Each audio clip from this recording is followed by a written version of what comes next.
Imagine a life full of memories, joy, and love. A lifetime of stories woven together with family and friends. Decades of laughter in kitchens, gatherings in living rooms, and milestones celebrated together.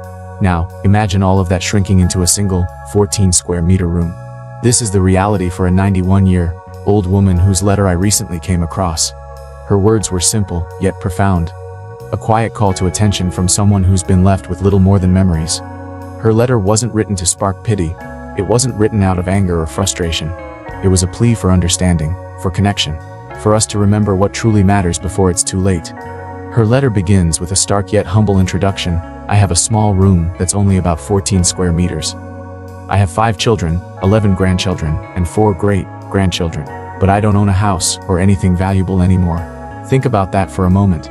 Here's a woman who spent her life surrounded by family, raising children, baking treats, making memories, and now, she measures her world in square meters. Not in the sprawling homes filled with ladder, or in gardens blooming with the flowers she used to tend, but in a small, functional space. It's humbling to think about, isn't it? How life can narrow down like this, even for someone who once had such a vibrant, full life. This isn't just her story.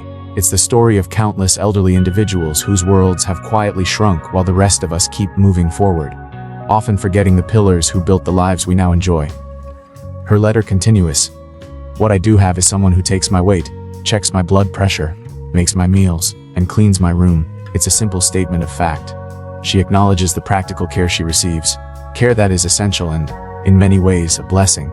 But it's clear from her tone that what she misses isn't just physical care, it's emotional care, connection. The kind that comes from a shared laugh, a warm embrace, or even the chaos of a family gathering. She doesn't say it outright, but you can feel it in her words. She longs for something that can't be measured in blood pressure readings or meal plans. She longs for the presence of her family, the sound of her grandchildren's laughter, the simple joy of sitting in the same room as the people she loves most. She goes on to share something that broke my heart, that my grandkids don't laugh like they used to. I can no longer watch them grow, cuddle with them, or hear them argue. Some of them visit me only once a month, and some only come every few months. I want you to pause and really think about that. Imagine loving someone so deeply, having been a part of their childhood, their milestones, their growth, and now, seeing them only sporadically, if at all. Imagine sitting in a room, waiting, hoping that this will be the week they come to visit, and then another week passes, and another. This part of her letter hit me the hardest because it's not just her reality. It's the reality for so many elderly people.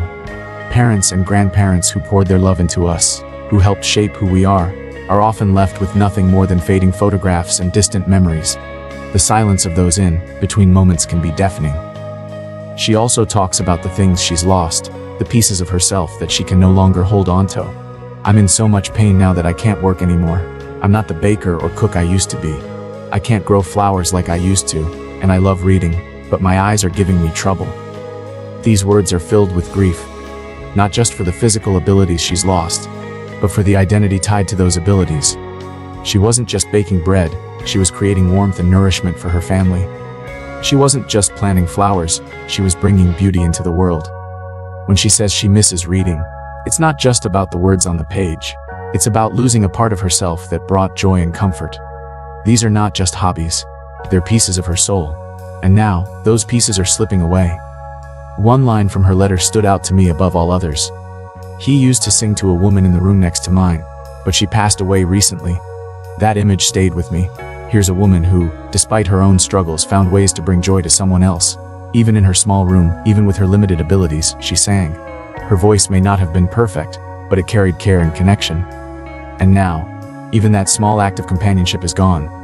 The woman next door is no longer there, and the days feel a little quieter, a little emptier. How many people like her, in nursing homes and care facilities, are left with only their memories? How many are longing for a voice to break the silence, a hand to hold, a face to remind them they're not forgotten? Her letter ends with a powerful reflection on family. Families are meant to last a lifetime, and they should never forget their family, even as they grow older.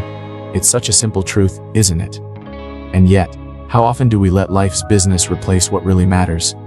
How often do we put off a visit, a phone call, or even a text because we think there will always be time later?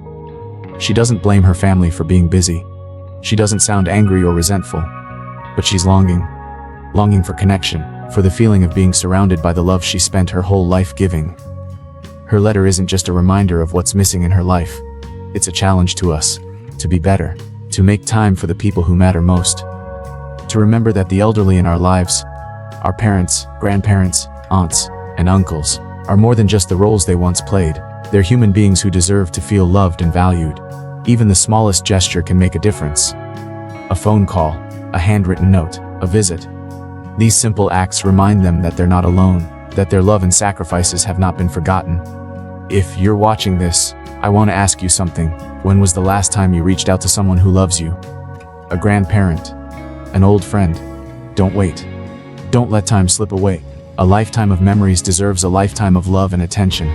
And if you're lucky enough to have someone in your life who needs that call or visit, make it happen today. Because one day, their small room and fading photographs might be all that's left. And your love could make all the difference. Because love is what makes a lifetime truly meaningful. Thank you for watching this video. If you enjoyed it, please hit the like button and the bell notification icon. Don't forget to subscribe.